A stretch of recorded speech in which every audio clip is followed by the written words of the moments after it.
Baik. Assalamualaikum warahmatullahi wabarakatuh. Waalaikumsalam warahmatullahi Ya, wabarakatuh. saudara sekalian yang saya hormati, perkenalkan, ini adalah Eyang Supriyadi. Nama awalnya adalah Priyambodo. Kemudian ketika tahun 1923 beliau ini bersama timnya menjadi Supriyadi. Ini yang harus diluruskan sebenarnya. Banyak orang mengatakan Supriyadi itu adalah sebuah nama. Memang benar itu adalah sebuah nama. Tapi yang harus dipahami oleh generasi muda sekarang bahwa Supriyadi adalah kepanjangan dari sebuah tekad yang pada saat itu bahwa kita dalam penjajahan, kemudian terbelenggu ekonominya, dan kemudian ini harus diluruskan.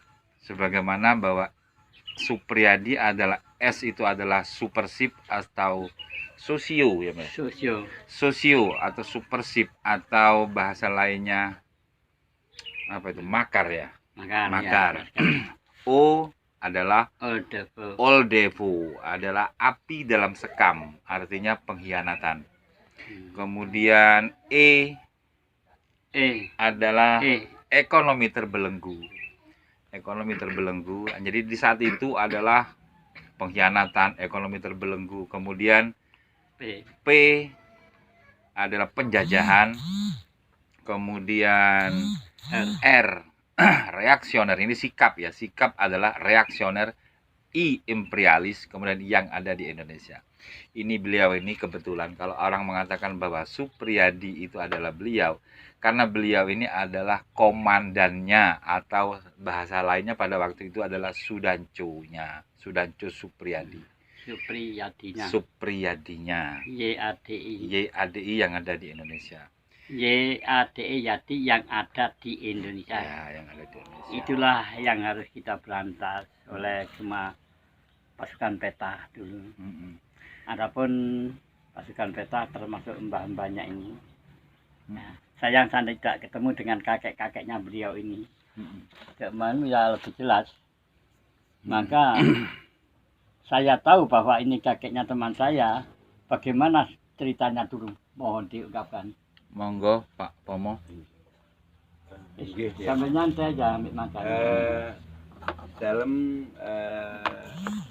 cucunya yang Rusik yang meninggal tahun 1976. Waktu itu Eyang sering cerita dengan adanya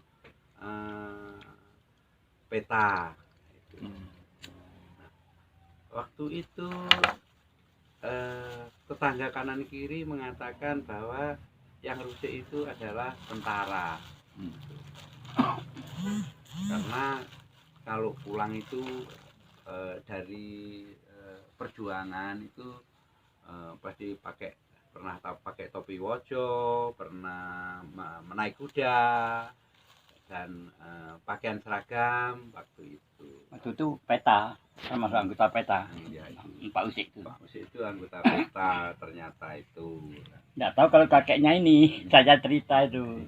Dan setelah itu cerita dengan saya sejarah-sejarah sedikit menceritakan masalah pertempuran yang ada pernah di Surabaya juga waktu itu.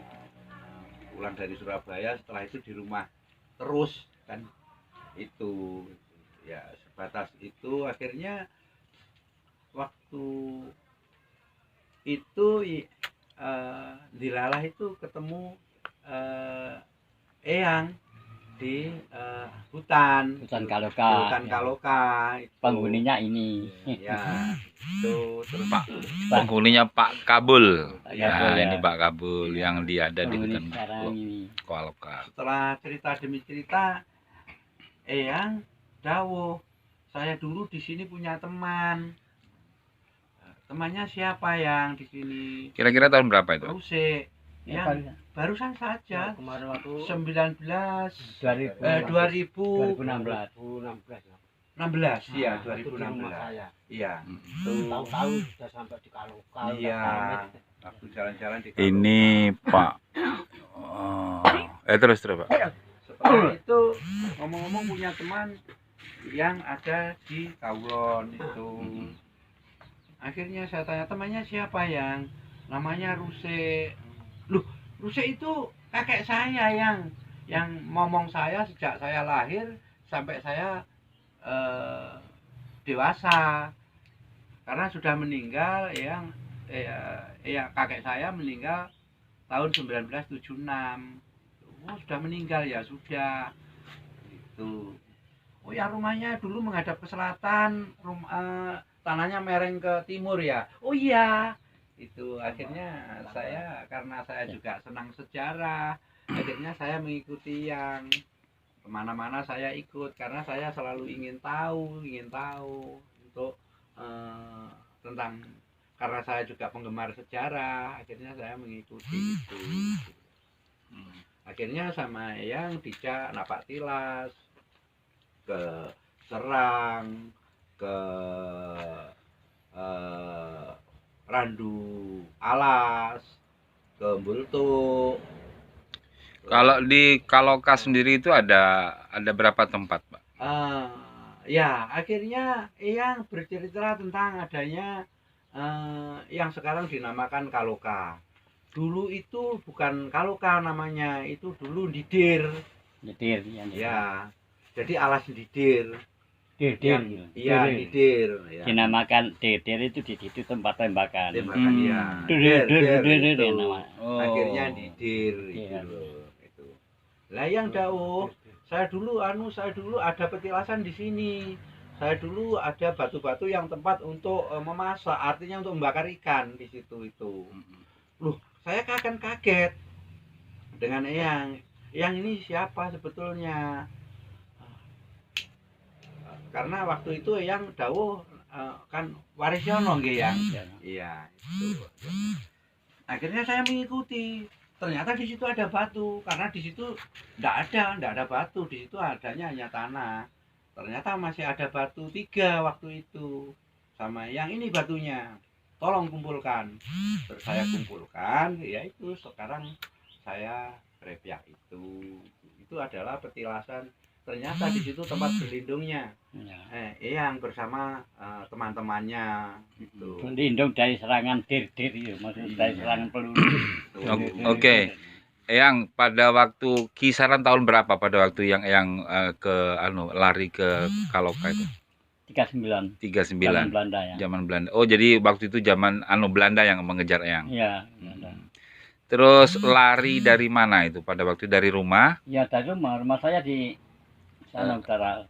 Apa desa apa itu ya? Ya desa Kaluka ini, daerah Babatan. Kaulon. Iya. Kaulon, Babatan. Babatan. Iya, betul, Kaulon Babatan. Terus kemudian Eyang disergap di rumah, yang lari. Ya lari ke itu apa? Naik pohon bambu di pinggir beratas itu. Ya. Pinggir beratas lahir sudah diperundung itu sampai roboh barongan pengu. Roboh. Itu tapi alhamdulillah terus saya berenang mendarat di situ di kali yang Di pinggir Kaloka itu. Batu-batu itu. Ya, di batu. Mendarat saya di situ. Sembunyi di situ. Iya. Waktu itu masih semak-semak ya? Ya semak-semak Hutan.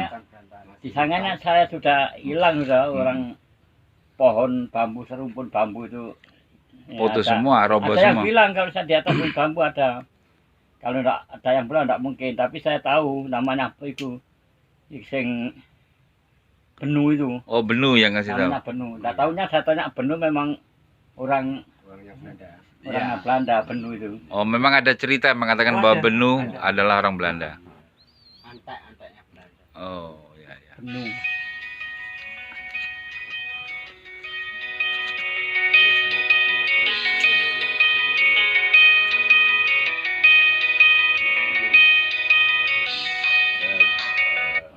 Yang sururi. Terus kemudian ketika Eyang berenang bersembunyi itu berapa lama di tempat di pinggir kali di Kaloka itu? Ya di situ ya 1 bulan lebih lah. di situ satu bulan bersembunyi lebih, gitu ya. Luar biasa. Jadi batu-batu itu untuk alat masak, nangkap. Masa ya untuk Untuk makannya makan ikan, bakar bakar-bakar. tela. Di samping itu untuk tameng lah, Untuk- apabila ada serangan tembak-tembakan kan Tiarap. batu itu bisa jadi tameng gitu. Mm-mm. Saya terterapi di situ dulu ada guanya di situ. Tapi guanya kayaknya tertutup, Pak. Tertimbun walet Ya. ya. Oh yang di sana. Masa Belanda. Tahun 39 ya. Terus akhirnya sekarang ini oleh Pak Pomo dan Pak Kabul, Mas Yani. Mas Yani ini adalah salah satu putranya beliau. Ya. Ini sekarang lagi membangun Wisata. petilasan itu, rencananya mau dibuatkan musola juga di situ, kemudian mau di tempat wisata. Satu, agar masyarakat sekitar pun punya tempat wisata. Yang kedua, bisa melihat nampak tilas perjuangannya Eyang Supriyadi atau Priambodo atau yang sekarang ini namanya Warisyono. Kemudian semoga kita ini sebagai generasi muda harus memahami sejarah. Dengan kita memahami sejarah, insya Allah kita akan menjadi generasi-generasi yang tidak lupa atas perjuangan para pendahulu kita. Maka dari itu, kalau kami dari Spiritual Beta, Spiritual Bhinneka Tunggal Ika ini menggarap hal-hal semacam ini, kami ingin adanya generasi penerus ini memahami sejarah. Kami berusaha meluruskan sejarah agar generasi muda memahami sejarah yang tidak angkuh terhadap mengisi kemerdekaan itu sendiri. Mari kita teruskan kembali untuk materi yang berbeda dari kami. Wassalamualaikum warahmatullahi wabarakatuh. Waalaikumsalam.